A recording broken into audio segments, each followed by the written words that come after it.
जय श्री कृष्ण। सभी शोलापुर के वैष्णवजन को मेरा प्रणाम। जय श्री कृष्ण और द्वारकाधीश प्रभु के पाठोत्सव की ढेर सारी बधाई।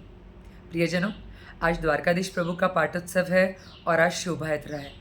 अभी अभी कुछ दिनों पहले महाप्रभु जी की शोभा यात्रा हुई, उसके पहले गणगौर ईसर जी की शोभा यात्रा हुई। ऐसे हमारे शोलापुर में हर महीने में कोई ना कोई शोभा यात्रा होती है। तो आज मैं यहाँ पर उपस्थित हुई हूँ आप सभी को नम्र निवेदन करने के लिए कि हर शोभा यात्रा में कुछ प्रोटोकॉल्स होते हैं, वो फॉलो करने चाहिए। सबसे पहले प्रोटोकॉल ये है कि ड्रेस कोड होना चाहिए। जब पूल पार्टी में ड्रेस कोड है, किटी पार्टी में ड्रेस कोड है, रिसेप्शन में ड्रेस कोड है, तो फिर शोभा यात्रा के स्पिरिचुअल फंक्शन में ड्रेस कोड क्यों नहीं। तो आज का ड्रेस कोड केसरिया है, चाहे वो साड़ी हो या घाघरा ओढ़नी हो, चनिया चोड़ी हो, लेकिन केसरिया कलर ज़रूर परिधान करें क्योंकि ये शुभ माना जाता है। पाठोत्सव के लिए तो अति शुभ माना जाता है। दूसरा प्रोटोकॉल मेरा ऐसा मानना है कि शोभा यात्रा में जो कलश लेते हैं, जो गौरा जी ईसर जी लेते हैं, उनको एटलीस्ट माथा ढकना चाहिए, सर पे पल्लू। हम मारवाड़ी है और हमारी मारवाड़ी की पहचान, हमारा पहनावा, हमारे गहने, हमारा सर पर माथा ढकना, ये हमारी पहचान है। तो हम किसी और को कॉपी क्यों करें। एक्चुअली फिल्म इंडस्ट्री हमें कॉपी कर रही है। तो कृपया सभी लोग जो शोभा यात्रा में शामिल होते हैं, एटलीस्ट शोभा यात्रा के दौरान और हमारे प्रभु के दर्शन के दौरान माथा ढके, क्योंकि ये एक रिस्पेक्ट बताने का तरीका होता है।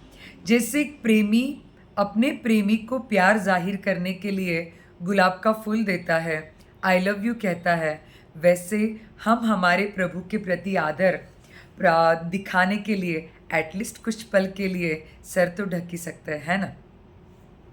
आगे बढ़ते हैं। आगे का प्रोटोकॉल कि शोभा यात्रा, जब हम शोभा यात्रा में जाते हैं तो वो एक आनंद उत्सव है, तो उसमें हमें नामस्मरण करना चाहिए, गॉसिपिंग नहीं। गॉसिप के लिए तो किटी पार्टीज़ जैसी कई सारी पार्टीज़ ऑलरेडी है। तो एटलीस्ट इस शोभा यात्रा में प्रभु का भगवत स्मरण करें, नामस्मरण करें, जप करें, भगवान के नारे लगाए और भजन कीर्तन करें। तो ये सही मायने में शोभा यात्रा होगी, ऐसा मुझे लगता है।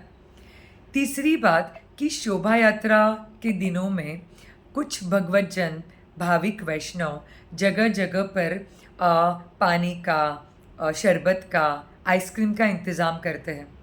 तो शोभा यात्रा में जो लोग शामिल हैं वो लोग ज़रूर इसका आनंद लें, लेकिन उसके बाद में हस्त प्रक्षालन, हाथ धोना ना भूलें। शोभा यात्रा की मर्यादा का पालन तो ज़रूर करना चाहिए।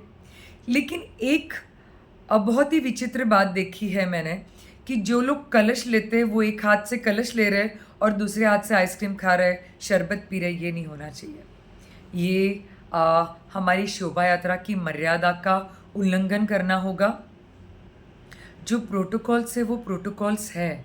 ईसर जी एक हाथ में पकड़े हो, एक हाथ में आइसक्रीम खा रहे हो, माथे पर पल्लू नहीं है, तो फिर अगर आप इतना नहीं कर सकते हो तो अपन कैसे अपनी संस्कृति का मान रखेंगे। तो मेरा सिर्फ नम्र निवेदन है कि जो लोग कलश ले रहे हैं वो एटलीस्ट माथा ढके और ये सब मतलब हाथ झूठे ना करें।